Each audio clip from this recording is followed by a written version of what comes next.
banyak anak putus sekolah di Jawa Timur. Saya nggak punya duit, jadi kenapa saya nggak mau lamar, saya nggak mau daftar, dan saya nggak mau kepingin. Saya sampai kemarin itu cari uang jualan kaos. Jadi ya, saya buat desain kaos yang bagus. Lumayan. Ini kalau pencitraan ngapain tangan saya sampai patah kayak gini. Saya operasi 5 jam karena kecil-kecil anunya.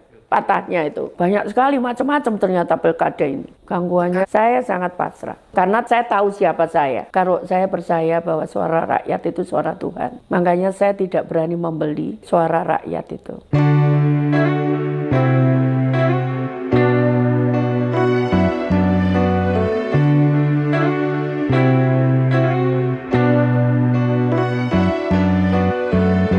Teruntuk Ibu Risma, maafkan kami Bu ya, maafkan kami bukan karena kami itu tidak suka dengan Ibu, tetapi partai Ibu lah yang bikin kami itu tidak memilih Ibu. Ya karena selalu menjelek-jelekan Pak Jokowi selama ini. Mohon maaf Bu Risma ya, Ibu itu sangat baik untuk rakyat. Terbukti waktu jadi wali kota Surabaya, tapi partai Ibu itu berbeda dengan Ibu. Partai Ibu itu seperti yang Bambang Pacul katakan, semua kadernya itu wajib nurut atas instruksi Ibu Ketua Umum daripada apa yang menjadi inspirasi rakyat. Lebih nurut mana? Sama Ketua Umum atau sama keinginan rakyat? Ketua Umum. Clear itu. Yang berani lawan Ketua Umum. Kan rakyatku. Rakyat yang mana? Kita boleh bertanya. Oh iya betul. PDI Perjuangan itu partai yang mewakili rakyat. Rakyat yang mana? Saya pribadi Bu, sungguh mencintai kepemimpinan Ibu ya, hingga saat ini. Ya kenapa? Karena banyak sekali hal yang menjadikannya bukan hanya sekedar sosok wali kota di Surabaya, namun menjadi sosok ibu yang mampu memberikan aura positif, optimistik hingga visi dan misi akan perubahan yang jelas. Ibu juga bukan hanya sekedar membangun. Ibu Risma juga mengubah dan membantu masyarakat Surabaya untuk berubah dan membangun masa depan mereka dan kota mereka. Hasil Pilkada 2024 adalah sebuah peragaan kekalahan yang sangat telak bagi PDIP. Teman saya, Andre Vincent Wenas, sudah menurunkan tulisan yang menunjukkan bahwa berdasarkan hasil quick count, di 10 provinsi dengan jumlah penduduk terbanyak, PDIP terkapar. Kecuali di DKI tentunya, yang nanti saya akan bahas sebentar. Di sejumlah provinsi, Koalisi Indonesia Maju Kim sebenarnya nggak kompak. Calon yang didukung Kim di daerah-daerah itu bukan cuma satu, tapi tetap jagoan yang diajukan PDIP terjungkal. Sebagai contoh, di Banten, PDIP bersama Golkar mendukung Airin yang semula dianggap sebagai kandidat dengan tingkat elektabilitas tertinggi. Nyatanya, Airin dan pasangannya Ade hanya memperoleh 42% suara, jauh di bawah pasangan pemenang Andra Soni dan Dimyati. Bahkan di daerah basis utama PDIP, Jawa Tengah, calon mereka terkapar juga. Andika Perkasa adalah tokoh yang terkenal, dia gagah, pintar, kaya raya. Suara dukungan terhadapnya di berbagai survei prahari H semula terkesan berimbang atau bahkan unggul atas Lutfi Yassin. Namun dalam kenyataannya, suara Andika tertinggal lebih dari 18% dari Lutfi. Ini terjadi di provinsi yang selama ini sebenarnya dikuasai PDIP. Lalu apa yang sebenarnya terjadi? Saya percaya penyebab utamanya adalah mayoritas rakyat Indonesia sudah bosan, jenuh, bahkan marah dengan PDIP. Saya sejak lama sudah mengingatkan, PDIP harus mengubah gaya berpolitiknya. Mereka sudah terlalu lama merasa sebagai partai pemenang. Bu Megawati sudah terlalu lama menganggap dirinya sebagai pemimpin yang perintahnya wajib dipatuhi.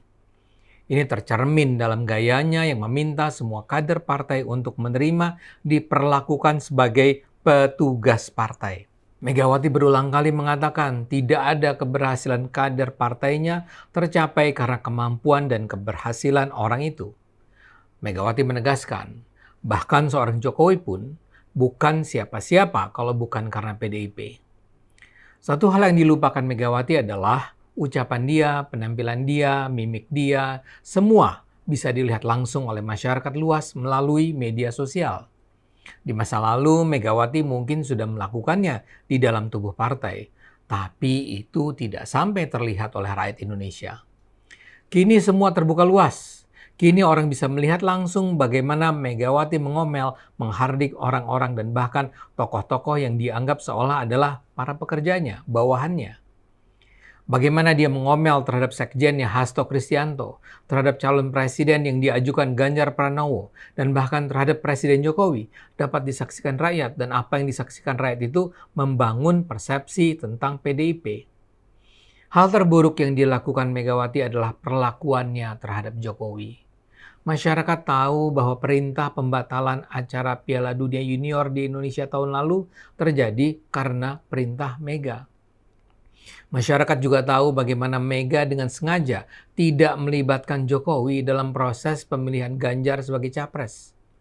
Masalah terbesarnya, Jokowi adalah presiden yang dicintai rakyat. Dia barangkali bukan pemimpin yang jago berpidato di depan rakyat seperti ayah Megawati, Bung Karno misalnya. Sebagai presiden, dia mungkin tidak nampak berwibawa. Postur tubuhnya juga tidak gagah.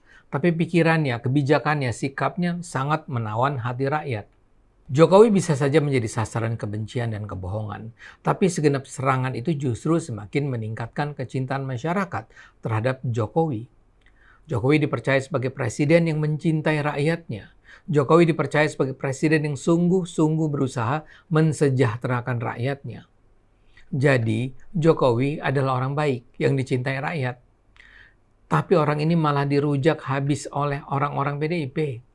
Bukan hanya Mega yang merendahkan dia, tapi juga ada banyak pimpinan dan tokoh PDIP yang tanpa malu-malu melakukannya. Sampai menjelang pilkada berlangsung, pimpinan PDIP masih merasa perlu menyerang dan bahkan memfitnah Jokowi. Hasto Kristianto misalnya muncul dalam podcast Akbar Faisal. Di sana dia diminta mengomentari cerita dari Koni Bakri yang menyatakan Hasto dalam waktu dekat akan ditersangkakan atas dasar tuduhan yang mengada-ada. Hasto menjawab dengan menuduh Jokowi marah karena dia mengkritik sang mantan presiden, termasuk di dalam disertasinya. Jokowi menurut Hasto memiliki ambisi kekuasaan dan ingin menempatkan keluarganya di posisi-posisi politik strategis. Tapi dengan gagah Hasto mengatakan dia tidak takut. Dia bilang kalau di masa lalu para tokoh PNI digantung dengan tersenyum, dia pun akan melakukan hal serupa sekarang. Tapi kalau Hasto menyangka ceritanya itu akan membangun simpati masyarakat, dia salah besar. Hasto itu bukan tokoh yang dicintai rakyat. Dia dikenal sebagai pembenci Jokowi. Rakyat bahkan masih ingat bagaimana dia sudah dipanggil dan diperiksa KPK terkait dengan dugaan korupsi proyek jalur kereta api di Direktorat Jenderal Perkeretaapian. Dia juga disebut-sebut berperan dalam kasus penyuapan dan penghilangan Harun Masiku. Kredibilitas Hasto di mata masyarakat umum tuh rendah. Sayangnya Hasto tidak menyadari itu. Jadi kalau tuduhan tentang Jokowi itu datang dari Hasto, mayoritas rakyat justru tak akan percaya. Dan lebih dari itu, rakyat melihat apa yang dilakukan Hasto sebagai contoh lain dari rencana busuk PDIP untuk menghabisi Jokowi. Tak terhindarkan rakyat marah pada PDIP. Itu menurut saya tercermin sangat jelas dalam hasil pilkada kali ini. Jokowi sendiri harus dicatat sebagai tokoh utama yang menyelamatkan sejumlah calon gubernur dari Kim. Saya yakin Jokowi sebenarnya sudah memilih untuk tidak lagi campur tangan dalam pilkada kali ini. Paling tidak sebenarnya kalau dia bisa memilih, dia tidak akan cawe-cawe. Namun persoalannya, kondisi lapangan ternyata tidak memungkinkan itu. Contohnya saja Jakarta. Suara Ridwan Kamil jauh tertinggal dari Pramono karena kubu Kim pendukung Ridwan tidak bekerja sungguh-sungguh. Ini menjadi masalah besar karena figur Ridwan sendiri kepalang sebelumnya sudah tidak populer di mata rakyat Jakarta. Antara lain karena komentar-komentarnya tentang Jakarta di masa lalu. Ditambah lagi dengan joke Ridwan dan Suswono tentang janda yang sama sekali tidak pantas. Ketertinggalan Ridwan sudah terdeteksi sebelumnya. Karena itu Jokowi terpaksa ikut menunjukkan dukungannya terhadap Ridwan. Sayangnya waktunya terlambat. Yang juga menarik adalah Jawa Tengah. Faktor dukungan Prabowo tentu saja penting. Tapi fakta bahwa Jokowi benar-benar turun untuk ikut berkampanye adalah hal yang luar biasa. Megawati sudah menyatakan Jawa Tengah tidak boleh lepas. Megawati sendiri turun tangan di sana. Tapi itu semua menjadi tidak berarti ketika rakyat Jawa Tengah menyaksikan Jokowi bersama Prabowo secara jelas mendukung Lutfi. Menurut saya, kecintaan masyarakat Jawa Tengah terhadap Jokowi dan Prabowo lebih besar dari kecintaan mereka terhadap Mega dan PDIP. Popularitas Andika bisa jadi lebih tinggi dari Lutfi. Saya paham kalau banyak pihak yang percaya bahwa peluang Andika untuk menang sebenarnya lebih besar. Tapi ketika rakyat Jawa Tengah menyaksikan dua tokoh yang mereka cintai, Jokowi dan Prabowo mendukung Lutfi, Andika terpaksa harus merelakan peluang kemenangannya diambil Kim. Sedihnya, Hasto juga menyebarkan tuduhan bahwa Partai Coklat, yaitu Polri, diperintahkan untuk melakukan penyalahgunaan kekuasaan untuk memenangkan Lutfi. Hasto seperti membangun narasi bahwa pertarungan Lutfi versus Andika di Jawa Tengah merepresentasikan pertarungan Polri versus TNI. Ini lagi-lagi cerita yang tidak masuk akal mengingat satu hal penting seolah dilupakan Hasto. Presiden Prabowo bukan polisi. Prabowo adalah tentara sejati yang tidak mungkinlah dia memerintahkan, merestui, atau bahkan sekedar membiarkan Polri digunakan sebagai alat kekuasaan untuk memenangkan Lutfi. Hasto, PDIP meracau dan ini membuat nama mereka semakin merosot. Saya tidak ingin mengatakan saat ini PDIP sudah selesai. Mereka masih punya suara dan pengaruh besar. Mereka punya kader-kader muda yang ke depan bisa membawa PDIP menjadi jauh lebih besar. Tapi untuk itu, PDIP harus mengakui dulu ketertinggalan mereka. Gaya lama PDIP sudah harus ditinggalkan. Dan untuk itu saya rasa PDIP memang harus mengubah secara mendasar struktur kepemimpinan partai banteng tersebut. Mungkin sudah saatnya Mega mengundurkan diri untuk diganti oleh tokoh-tokoh muda.